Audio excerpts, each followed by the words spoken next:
Good morning, folks, on this Tuesday. What is today? Today's the 15th.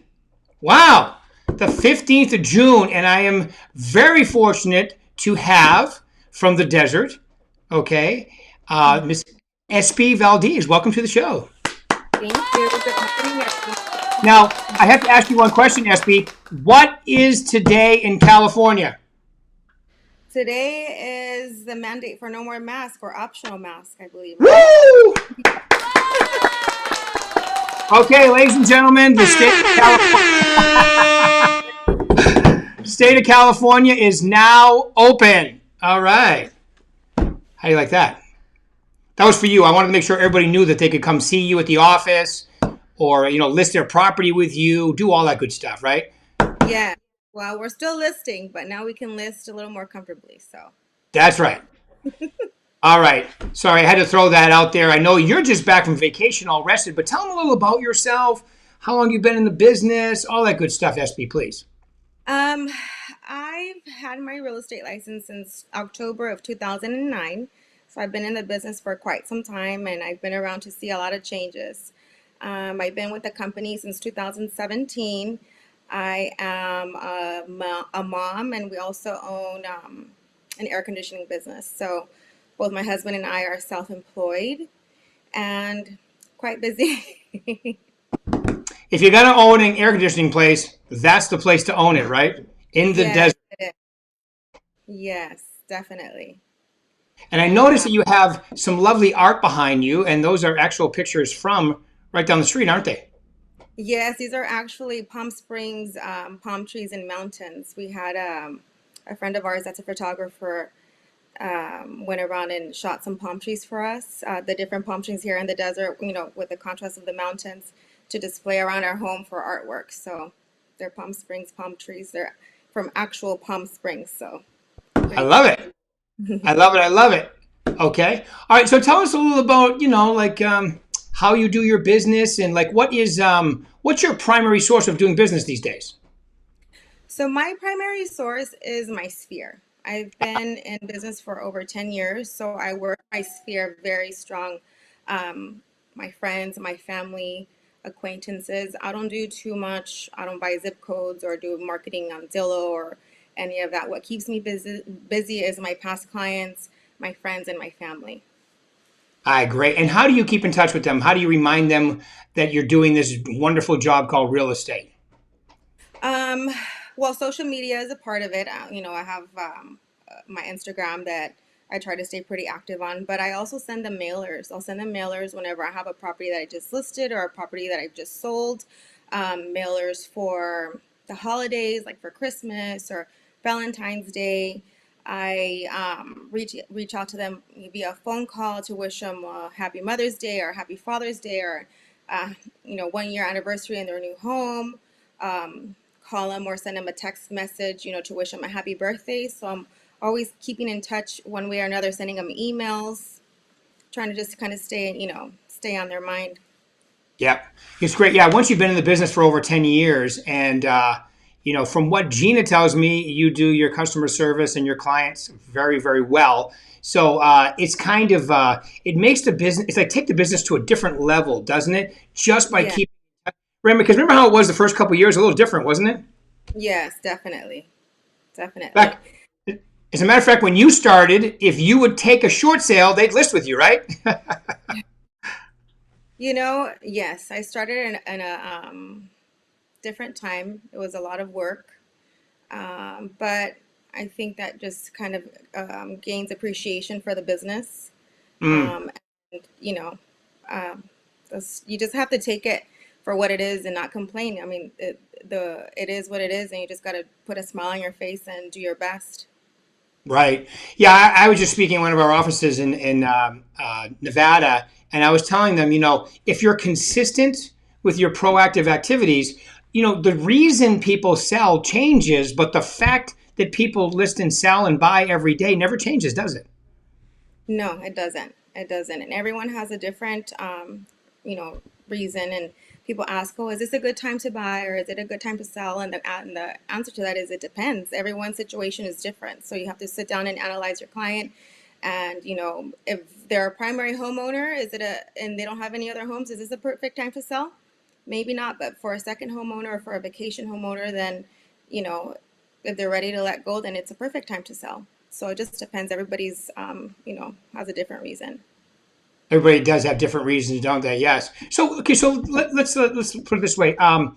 You've been in, okay, really, you've been in historically one of the worst, if not the worst markets, the end of after 2007 and 9. Okay, and now you're in one of the historically, probably the best market ever in the history of real estate in our country. It just, I mean, I know that everybody or a lot of people like to talk about how wonderful this market is, but it's only wonderful if you're doing transactions, right? There are different challenges with this market, aren't there? There are, and I think what's been keeping me afloat is that I've been taking listings.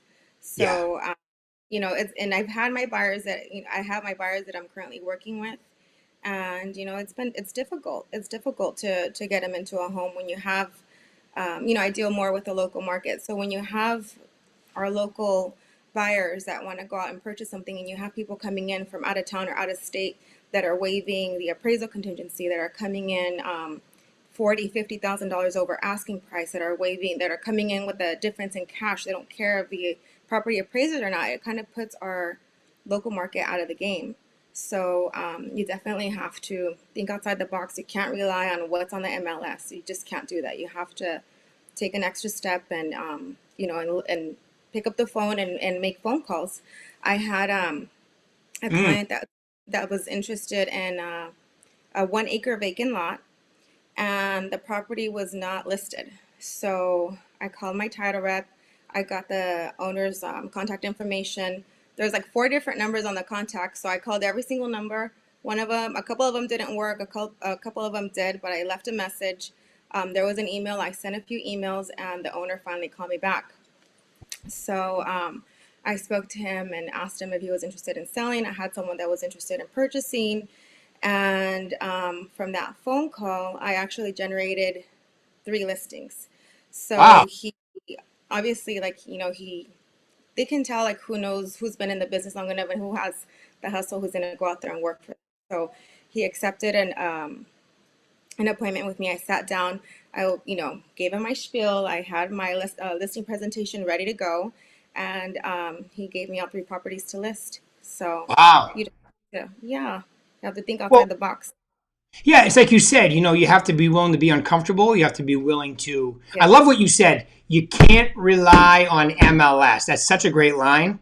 Okay. I say Yeah. the same thing myself. That's why you got to be, you see for sale by owner signs or old expired listings or whatever, because if you're only relying upon MLS, it could get a little frustrating for your buyers, right? Yes, it can. It can. And Mark Stark was actually in our office last week, and he had said the same thing. You have to think outside of the box. You can't rely on what's in the MLS. You have to, make phone calls and do, think different in this market, because you just can't rely on what's given to you.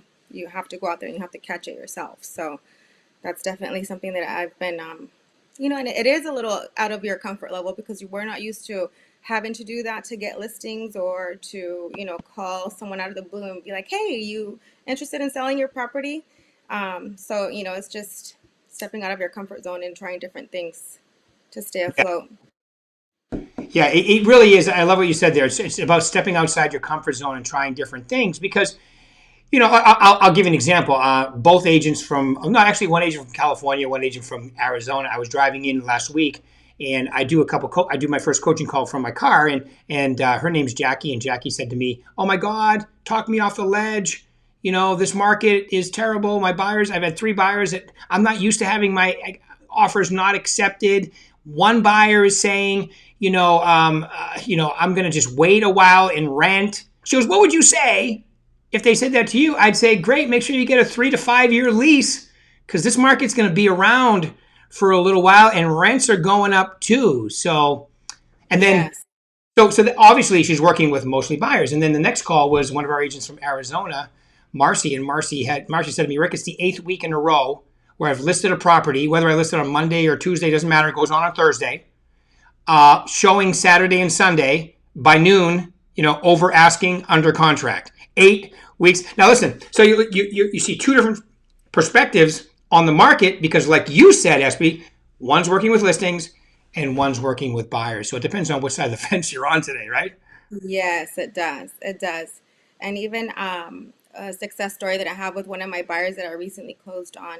There Mm-hmm. was a property, and actually in the neighborhood where I had just listed this other home, and the property had been sitting there for some time. And I'm like, well, why has it been sitting there for 60 days? There must be something wrong with it because everything's flying off the shelf right now. Like, what's going on with this house? And it's in a great neighborhood and a great location. So I called the agent to schedule an appointment to come and see it. I didn't have anyone to show it to, but I just wanted to go and see what was wrong with it because I thought there was something wrong with it. And they had just accepted an offer that day in the morning. So it was on Easter Sunday. She sent me a text message and she asked me, is your buyer still interested? We just had to put the house back up on the market because the buyer's home fell out of escrow. So we're going to put our property back on the market. So I sent it to a couple of my clients. One of them was interested. We booked an appointment to go and look at it the next day. And there was absolutely nothing wrong with the house. It was a beautiful home that had just been remodeled. So I think it was maybe just a timing of the agent when they put the property on the market that it didn't fly off the shelf. So sure enough, I wrote an offer, and I wrote it for a little under the list price because it had been sitting there for a little bit. So I'm like, you know what, they might be willing to negotiate with us because it's been sitting there and the owner wants to just be done with it. Um, I asked for closing costs, which was a little ballsy for me to do during this market, but Right. I I asked for closing costs. I went over under list price, and they accepted our offer. We opened escrow the next day, and this was the most seamless transaction I think in my career. The loan closed in 3 weeks. They did every single repair that we asked for. We got the closing costs.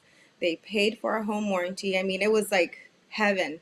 And I'm like, oh my God, thank God, thank God. He Uh, said, God must be on our side, and we must have some angels with us right now because this is just unheard of in today's market. So I was very, very thankful for that. And sometimes if we see something that's been sitting on the market for a while, we can't assume that there's something wrong with it. We just have to go out and take a look, and you never know. yeah, I agree with you 100%. That's great and great job for your buyers there. They probably love you. I would imagine they do. Oh yes, and that was actually my neighbor's daughter. So I'm like, oh man, I better not screw this up for them because then I'm never gonna hear the end of it. Yeah, you And live my next door. like, I'm sorry. I said, yeah, they live next door. You don't want to screw that one I up. want to screw, and not only that, but my neighbor is actually really good friends with my husband's aunt. So I'm like, I better not screw this up because they're gonna be talking about me at the dinner table, and I can't have that. Well, they're going to be talking about you, but it's all good now. It's all good. Yes, yes. That's great. That's great. It's amazing that in today's market that there are homes that sell, but you are way kinder than me, SB, because I believe if a home is sitting in today's market and if it's even close to the right price, it's probably something the agent's doing, and people need to understand that. So what you just said, because you work for your client, you have your fiduciary responsibility, you got a deal for your buyer because something happened with the other agent, right? And you as a buyer agent noticed that and you immediately went in and got a deal for your buyer. Now, if you were the listing agent, that probably wouldn't have happened and you would have probably even got more money for the seller, right? So that's important to know for somebody who's doing an incredible job like yourself. Yes, and I did list a house in that neighborhood, and I sold it for about $60,000 over asking. Yeah. See, that's exactly what I'm talking about. So you're kind. You're like, well, nothing was wrong with the house. Nothing was wrong with the house. But remember, you're in a business that everybody's an independent contractor. You can make or cost your seller several thousands of dollars by the way you do it. That's important. See, like you should be keeping all this information when you go on listing presentations and showing them because there's a big difference in today's market as to what somebody can net based on how you do it. That's true. And the agent was actually an out of town agent. So There you go. There you I think go. in a house with an out of town agent, then you're gonna lose some money. Yeah. Well, Well, but SB, they paid only 3%. They didn't pay a big commission, and I always go, yeah. The only thing you achieve by doing that is paying a small commission. Unfortunately, it happens to be at the expense of your bottom line, which isn't very nice for Yeah. the seller. Yes, I mean, in the home that I sold in that neighborhood sold for like $75,000 over what their home sold for. It was a little bit smaller, but still, I mean, that's a big chunk. That's a big chunk. That's a huge deal, and you should keep track of that for sure. This is a perfect Yeah. place to go out. Go out. If I was in California right now, I couldn't wait to go door knocking. The state is open. All right, get out there and knock people's doors and tell them all the wonderful story. Yes, and obviously we haven't door knocked in some time, but in the beginning of my career, I did do some door knocking. Yeah. That's how I got my leads. I would do floor time. I did some door knocking, and did I get a lot of business? I mean, I gained one client from door knocking. From all the doors that I knocked on, I gained one client, but that client I've sold like five homes for. There you go. So, you know, Well, it it was sounds based on what you're saying, it sounds to me like you're incredibly good at your customer service, doing a great job for your clients, getting them what they want. That's why you're getting multiple deals from the same people, and they're probably referring all their friends and family to you, aren't they? yes, yes, they are. Great And to me, job. what's important to me is not so much the quantity, but the quality Right. of of the relationship and the service that I provide to my clients, because you do want them to come back and you want them to refer your friends. And I have my family, I have my kids, so for me to try to juggle 10 listings at a time is a lot. So when the business that I do have, I make sure that I take really good care of my clients so that I'm keeping my family happy and keeping my clients happy, and I'm keeping the business coming in. So that's what's important to me. Good for you. That's great. Awesome. I love it.